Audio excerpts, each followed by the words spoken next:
Hello Aquarius, welcome to Dove and Serpent Tarot. My name is Paul. If Aquarius is your sun, moon, or rising sign, this is your tarot card reading. Remember to hit the like button, leave a comment, consider subscribing to the channel, especially if this reading resonates with you. If there is anything you would like me to pray over or meditate upon or send positive energy toward, please let me know.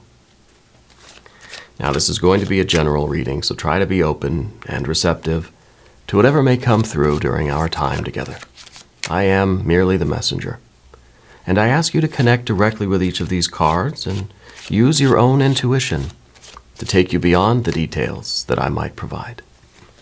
And remember, Aquarius, that the most important part of any tarot reading is you. 7 of Pentacles to start us off. That card's typically called failure. Do you know that? I think it is success unfulfilled, right? I feel like this is something that we are putting in the time and effort into, and we're digging. We're digging for gold. We're prospecting, right? I think you're somebody that has tremendous faith in what you're doing. You have tremendous belief in yourself. I think you know that continued effort in the direction you're going is going to lead to really, really great things. There's always kind of a catch, right? Because we come to a point where, when do we stop digging? When do we go somewhere else and dig another hole or whatever it is, right? So I wonder how long you've been at this, Sometimes we forget when we're in the middle of this work, when we're so deep in this work, it's almost like I can't give up now because then, all this time has been wasted. But then again, it's kind of like, how much do I keep going? Am I wasting more time where I could be finding some success somewhere else? So I feel like there's some sort of hesitation in you. I almost wonder if there's, if we're kind of at that moment. We're going to look at some more energy. I wonder if we're at that moment where we're about to put the shovel down, and we're kind of thinking, okay, what should I do here? Oh, look at that. There's the fortune. There's the gold, right? I feel like we're just about to succeed in something. It could be that this was something that we attempted, didn't work. Right? We didn't find anything there. And we're wondering, do I keep going? Or should I really just go somewhere else, do something else? Okay. So we have the Princess of Pentacles, which is that abundance. This is not just these 7 pentacles are finally growing. Okay, good, it worked. No, this is beyond measure. We thought maybe we were finding just a little bit of gold here. No, this is like a huge pile of it. It's a huge storehouse of gold here. Not just the little bit that we are expecting, right? So this is really a huge payoff, okay? But I kind of feel like it's like we're right there, and we kind of say, well, maybe I should just stop. I don't think it's here. But you're so close, right? It's just like a couple more shovels, and we'll be there, Yeah, see, there's the 7 of Swords. We're starting to kind of doubt if this is really the path. I think we're hesitating. I think maybe even we feel, is it safe to keep going, right? If it looks it looks dismal, right? This is a dark looking card. It seems like something just really is not growing here. Something's not coming to fruition. So it's almost like, it seems like it's kind of one of the dangerous decisions. Like, gosh, do I keep going and put more effort and energy into something, not knowing when it's really going to pay off? Or do I cut my losses now and go somewhere else where it is more maybe guaranteed or a little bit more likely that I'll find something? But maybe what you're going to find here really could be the jackpot, okay? But it might take longer. Whereas if I go somewhere else, I know there's something beneficial there, but it'll be a lot less, right? So it's kind of, what do we do? The 7 of Swords is that thought process. And I think right now we have kind of stopped in our tracks and we're thinking things through. Our mind is analyzing different options. We're trying to sense kind of like what's Do I continue on this straight path here? A lot of the time, the Seven of Swords is us trying to tap into the intuition. We see that little crescent moon at the top of the card, right? And that Ace of Swords. We're trying to get a clear message from Spirit, a clear sense from our intuition. If we should stay or if we should go, if we should continue what we're doing, right? If it's safe to kind of to do this. Because I think we can't see for sure the outcome, or we don't know when it's coming. So with this attempt at that intuitive clarity, right, that Ace of Swords leading up to that crescent moon, we're trying to get a clear voice from our intuition. But there's all these other swords. Our thoughts are getting in the way. We're thinking about this, and we're kind of clouding our own judgment. We're interfering, we're creating static in our minds, and we're not able to get that clear vision, that clear intuitive, message. So sometimes this card is us interfering with that direct communication by our thoughts, our doubts, our questions. Let's put that at ease. Let's do a Language of Flowers affirmation card. I feel like right now we're trying to sense if it's safe to keep going. It's kind of like I don't know if we're waiting for the conditions to be exactly right, or we're trying to see, well, how do I know when it's the right time? How do I know when it's time to kind of cut my losses and go a different direction? How do I know how much time to stay committed to this work? Do I give myself like a deadline? Say, well, if I don't have some results by next week, I'm going to just forget it, right? I feel that's what the process is right now. But Language of Flowers, affirmation card, we have the belladonna, silence. Listen more and be quiet, right? And I think that's perfect for the Seven of Swords because we're trying to hear that voice in the silence. We're trying to hear that intuitive, message from the divine. We've got to be quiet, right? Let's not think so much about it.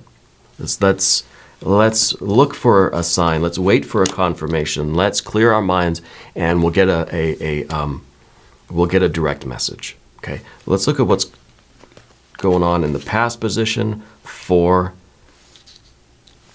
of Pentacles. It's almost we're out here prospecting here, and maybe this is the issue because the 4 of Pentacles is really a pretty good spot. Right?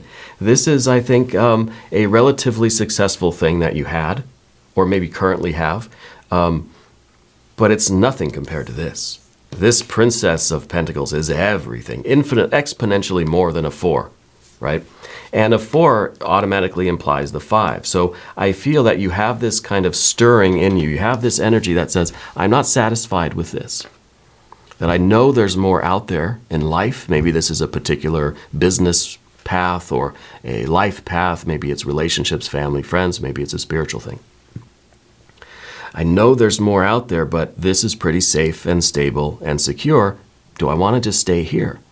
How do I know when it's time to take this big journey and go digging randomly in the darkness, groping around in the nighttime to find that buried treasure? Okay. It's kind of like we're peeking out the windows and we're thinking, maybe I can read the stars, maybe the clouds will tell me something, maybe the birds, maybe, I don't know, maybe the wind is blowing a certain direction. Like, how do I know?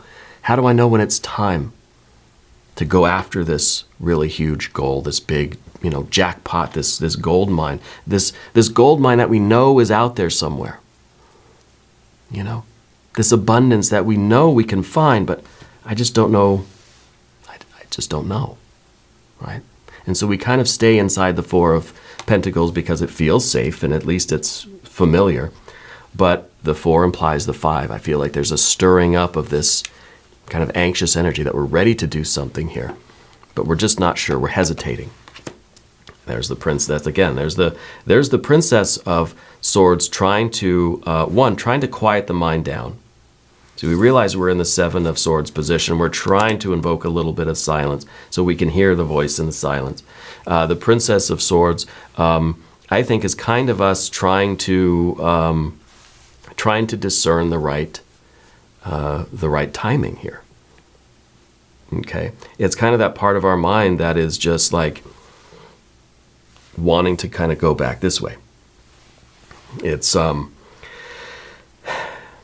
it looks like somebody who's on their back foot, right? It looks like somebody is kind of in a defensive position. And it's almost like you take a couple steps outside, we see that it's dark, we see that there's kind of a storm, and we think, nope, I'm going right back. We test the waters a little bit. It's kind of like, it's in the Jing, right? Where the fox is trying to cross the river.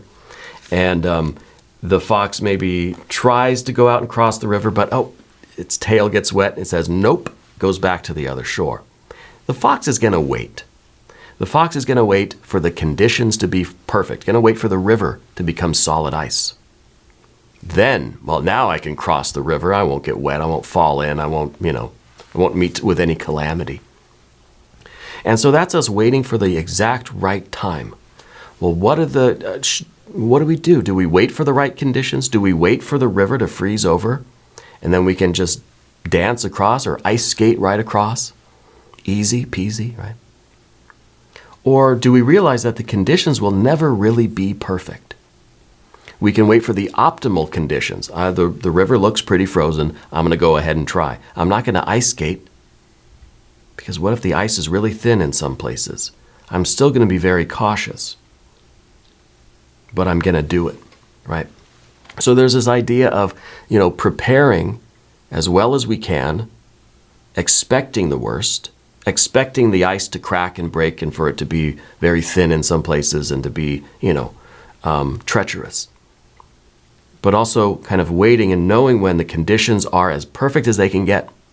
They'll never be fully 100% absolutely perfect. I can just skate across. Okay, let's see what's in the future position. 3 of Pentacles. We know it's going to be work. Okay, this is called work. This is both the effort and the results of your effort. It's works and it's work.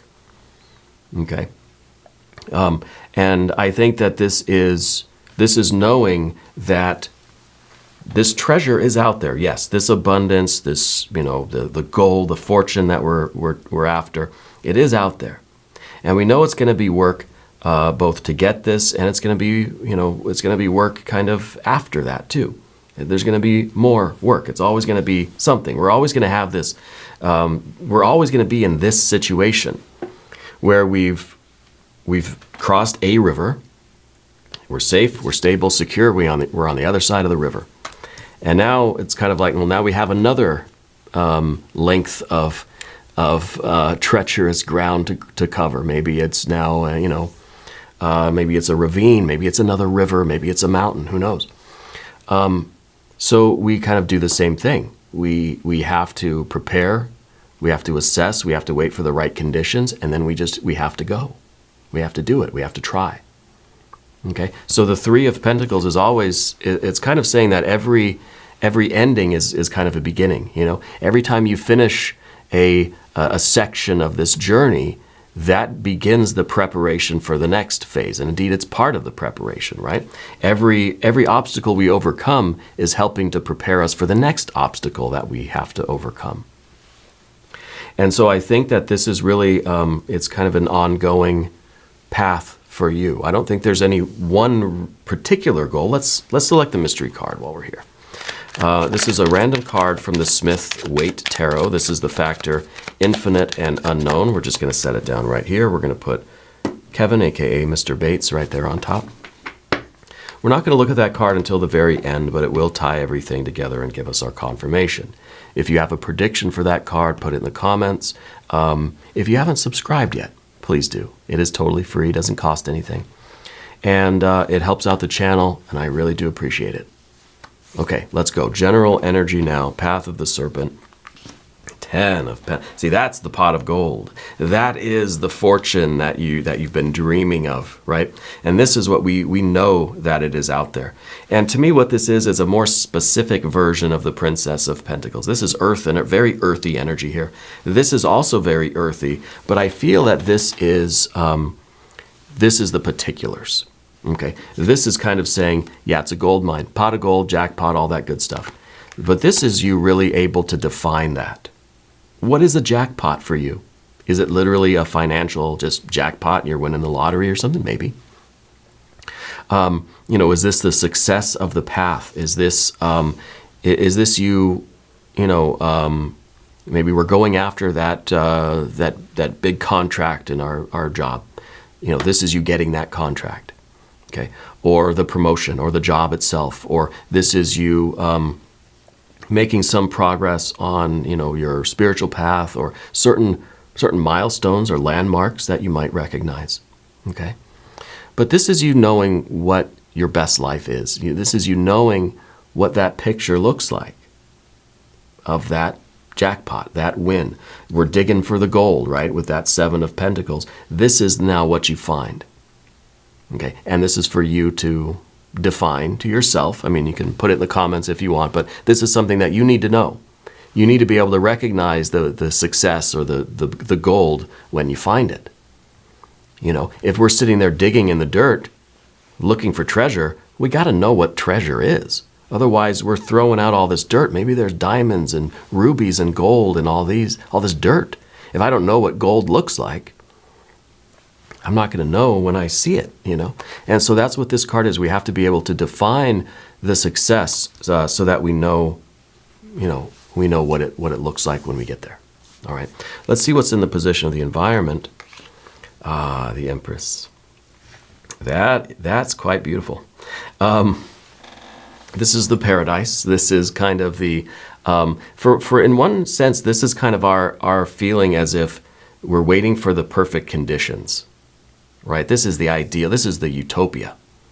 In a perfect world, this river, it wouldn't just freeze over with ice. It would just fill up with dirt. It wouldn't be a river anymore, and I could just walk across. In an ideal world, there wouldn't be this obstacle. There wouldn't be this big choice of like, when do I jump in and when do I wait? So this is almost us wishing for that perfect, ideal set of conditions that we cannot get to.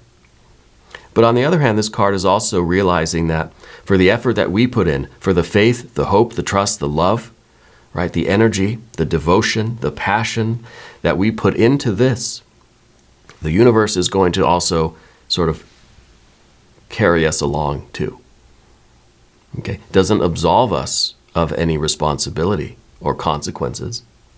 We still have to prepare. We still have to be ready for calamity and danger and the treacherous nature of the path. But we can be sure that if we do everything that we can do, all that's left is to trust in the universe, to trust in nature and the world and the earth, to help carry us to the other side of that river. Okay? And so it kind of creates a paradox because if the universe is just going to carry me there, why do I have to do anything? Well, the universe won't carry you there unless you do everything you can first to make it happen. It's a combination of forces. And that's why the Empress is always that card that I say, you get out of life as much as you put in. Is what you contribute, you can then benefit. Okay? And I think it has to work that way. And this is the card in the environment too. So we're really looking at the conditions. And this is also us kind of realizing, knowing when the conditions are optimal. You're looking out at that Empress energy and you think, this is the perfect time for me to cross the river. It's whatever, maybe it's like late summer or it's the beginning of fall. The river's really low, right? All the snow's already melted off and the river's already, it's risen now. It's kind of, it's low again. Now's the perfect time to cross. And then internally, optimal conditions for me. I'm healthy. I'm strong. I don't have any injuries or anything. I'm clear-headed. I'm rested. I've got my supplies. I've got my food and water. I got my good shoes on, not my Crocs. And I'm ready to go. So it's ideal conditions. Okay. And to me, it reminds me of like watching those shows about people climbing Mount Everest. They spend all this money to go climb Mount Everest, and the expedition leader kind of knows when a good time of the year is, right? But then once they get there, it's just kind of like, it's up to the weather. I've done what I could to put us here in the right time that I can sort of predict, but now we just got to wait and see what the weather does. And as soon as there's a day where it's sunny and warm and not too windy, that's the day we go. But we're prepared. We're ready. As soon as nature says go, we go. Yeah. And that to me is that Empress energy. The obstacle here, the Ten of Cups. We have both of these tens. This is really, really interesting. Ten of Cups could be, again, an emphasis on those ideal conditions, right? When we think of 10, we think of something perfect. We think of, perfected work, perfected success and happiness, right? That there really is nothing else to wish for. Okay, but I don't think we get that. I don't think this is something attainable. This is kind of the obstacle, really. This is the position of the obstacle, waiting for that absolute perfect happiness, perfect certainty, perfect conditions. So maybe we're always going to have a little bit of doubt, a little bit of worry. The Princess of Swords is always going to kind of be in a little bit of a a little bit scared, a little bit defensive, not fully confident of anything, but we're doing our very best. There's always going to be uncertainty. The Seven of Cups or Ten of Cups, sorry, we're talking about the Seven of Pentacles before. The Ten of Cups is also that feeling of being kind of overwhelmed by almost being overwhelmed by the prospect of succeeding, right? That this is going to be so overwhelmingly great that it's kind of like, I don't even want a chance. I don't even want to do it because of the risk that it won't happen. Okay? And this is, again, kind of one of those conundrums, because if we don't try, we're never going to get this. We know that. That's the one thing that is certain, that if you don't make the attempt, you're not going to succeed. But then there's that prospect of, what if I fail? And then I've really gotten my hopes up for this, and what if I don't make it? Okay. And that's a natural part of life, but I don't think this is going to stop you. Let's look at the next card. If there is a final outcome, Nine of Cups. Nine of Cups is the important thing here, because it's not a static, ideal, perfected image of something here and here, the tens. It's a functional card. It's a 9. It's an odd number. It's a process, right? It's us pursuing the happiness. And in order for us to pursue our happiness, to pursue our goals, and that fortune, that jackpot, whatever it is, right? One, we have to know what those goals are. And two, we have to not have it, right? So to be separated from the thing we love, the thing we want, is what really motivates us to go get it. Yeah. So this is a life that keeps living. It's a dream that keeps dreaming, a happiness that keeps on happening.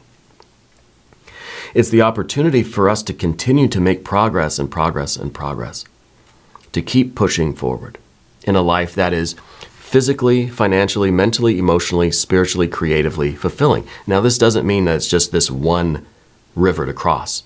And it's not, I cross this river, I get to the other side, I'm perfectly happy, I'm done, this is where I'm going to make my little homestead thing, and that's it. But even if that were the case, there would still be another river to cross eventually. Okay? And I think the Nine of Cups is saying that it's not really fulfilling and satisfying if it doesn't have a little bit of a risk of not happening. If something's guaranteed, where was the challenge? Where was the fun? Where's the satisfaction? Okay, so there's a little bit of that, and maybe we're okay with just a 0.00001% chance I could fail. Pretty much a sure shot, right? But just that little bit of risk makes it feel so much more satisfying and fulfilling.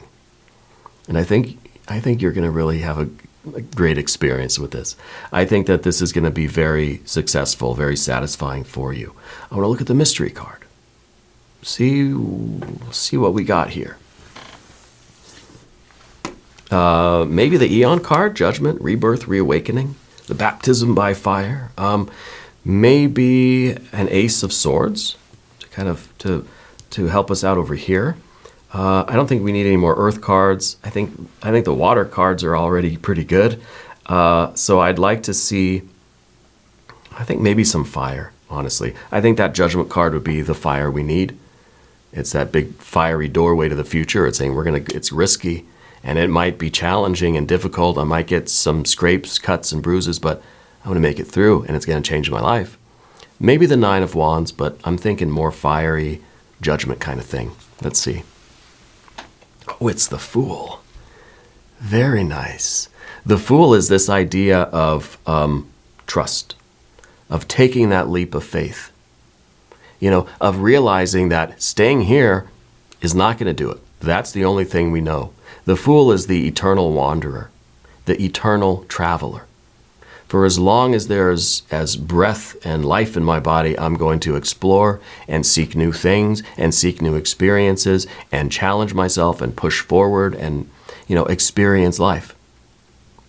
And this is that trust that, if I have the right preparation, the right attitude, the right approach, the universe is going to do the rest. This is that kind of that trust fall that we take with the universe. We're leaping.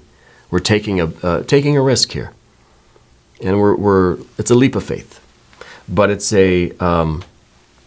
also one that we've prepared for, right? And it's one that we kind of know. We kind of know that we've approached this with the optimal preparation, and the circumstances are optimal, and so this is really it's not a blind leap, It's a leap of faith, sure, but it's one that is very, I think, well thought out and prepared, But the last component of it is just to close our eyes and try. I also think that this is a path for you. This is a project or an endeavor or something that really is gonna change your life. There's a lot of transcendence in this card. There's foolishness and there's wisdom. There's a fine line between, a very thin line, I guess, between foolishness and wisdom. And I think we have to always walk on that line. It's a tightrope walk between doing something really just kind of nuts, foolish, but doing it because I've prepared. I know the risks, and I know the rewards. So I'm willing to take this leap. We're going to do an extended reading. If you want to stick around, there's a link up top. There's a link down below. New readings for Aquarius Thursday and Sunday, 6 a.m. Chicago time. If you haven't subscribed yet, please do. It is totally free. Doesn't cost anything.